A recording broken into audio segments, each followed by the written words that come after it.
मौसम से जुड़ी सटीक जानकारी और खबरों के लिए हमारे YouTube चैनल को सब्सक्राइब करें और बेल आइकन दबाकर हर खबर पर रखें नजर। नमस्ते दोस्तों, मेरा नाम महेश पलावत है। 14 अप्रैल हो गई है, यानी अप्रैल का लगभग आधा महीना निकल चुका है।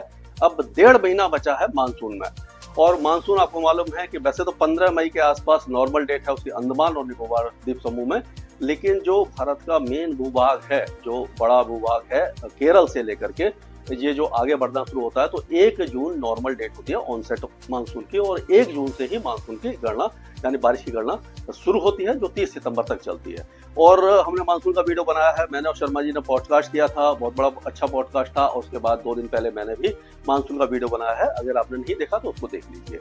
तो आगे वेदर कैसा रहेगा इसके बारे में बात करेंगे। अब जो गर्मियां हैं, बीच में आपने देखा होगा कि ये आफत की बारिश थी, धूल भरी आंधी, ओले और ये जो तेज हवाएं चली थी, कई इलाकों में चली थी, उत्तर भारत से लेकर के मध्य भारत और गुजरात और जो दक्षिण पश्चिमी राजस्थान को छोड़ करके और ज्यादातर इलाकों में इस तरह का वेदर रहा था। तो उससे फसलों को बहुत ज्यादा नुकसान हुआ था। कई इलाकों में फसल कटी हुई थी, वो नुकसान में आ गई। और जो मंडी थी उसमें भी जो गेहूं वगैरह गए थे किसानों के, वो भी बह गए, बहुत ज्यादा नुकसान हुआ है। तो लेकिन अब ये मौसम चेंज होने लगा है और जो वेस्टर्न डिस्टर्बेंस था वो लगभग इधर आ चुका है, और एक नया वेस्टर्न डिस्टर्बेंस है जो आप देखेंगे कि काफी पीछे है। और ये जो वेस्टर्न डिस्टर्बेंस है पीछे वाला, ये 18 अप्रैल को यहाँ पर पहुंचेगा। 18 अप्रैल को पहाड़ों पर पहुंचने वाला है। अभी फिलहाल क्या है कि जो साइक्लोनिक सर्कुलेशन है वो लगभग इधर आ गया है, वेस्ट बंगाल पर आ गया है।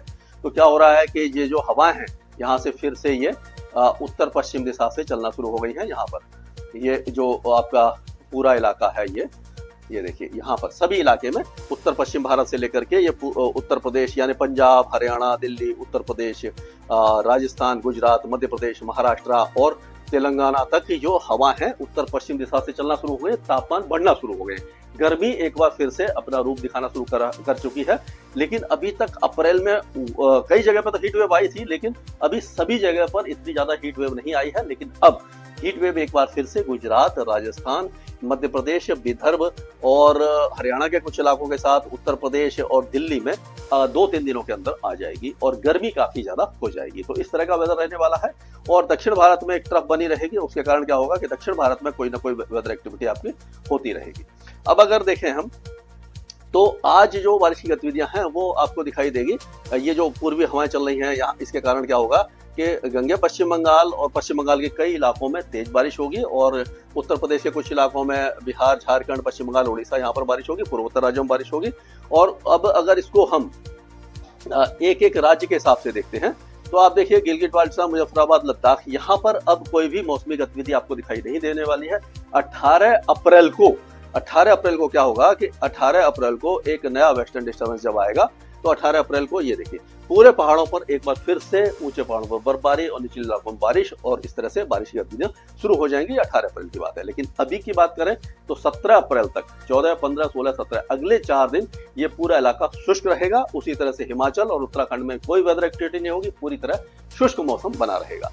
पंजाब में अब टेम्परेचर माफ कीजिएगा, दिन और रात के तापमान बढ़ना शुरू हो जाएंगे, क्योंकि उत्तर पश्चिम दिशा से गर्म हवाएं चलेंगी जो पाकिस्तान से होते हुए आएंगे, जहां पर टेम्परेचर बढ़ जाएंगे और वहां से ये गर्मी लेकर के आएंगे और गर्मी बढ़ जाएगी। उसी तरह से हरियाणा और दिल्ली में भी गर्मी बढ़ेगी, और दिल्ली और हरियाणा के कुछ इलाकों में हीट वेव 2 दिन के अंदर आ सकती है। 40 डिग्री का आंकड़ा पार हो सकता है। और उसी तरह से उत्तर प्रदेश में अब जो वेदर एक्टिविटी है वो धीरे धीरे हट जाएगी। हो सकता है कि आज भी महाराजगंज, कुशीनगर और देवरिया वगैरह यहाँ पर बहुत हल्की बादलों की आवाजाही वगैरह हो जाए, लेकिन कल से मौसम पूरी तरह साफ होने वाला है। ये पूरे इलाके में फिर से टेम्परेचर बढ़ जाएंगे।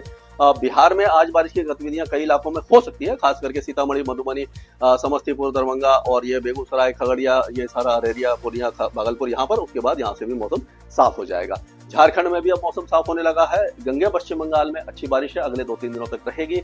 पश्चिम बंगाल में रुक रुक करके बारिश की गतिविधियां भी जारी रहने वाली है। अगर पूर्वोत्तर राज्य की बात करें तो यहाँ पर भी सिक्किम से लेकर असम, मेघालय और अरुणाचल प्रदेश में बारिश होगी। बाकी इलाकों में चांसेस कम दिखाई दे रहे हैं। राजस्थान में एक बार फिर से हीट वेव जैसी संभावना बन रही है। 45 और 46 डिग्री का आंकड़ा फिर से अगले 2-3 दिनों में कुछ जिले यहाँ पर छू सकते हैं। वैसे ही मध्य प्रदेश में फिर से गर्मी अपना रूप दिखाएगी। 42, 43 और 44 डिग्री के टेम्परेचर पहुंच जाएंगे।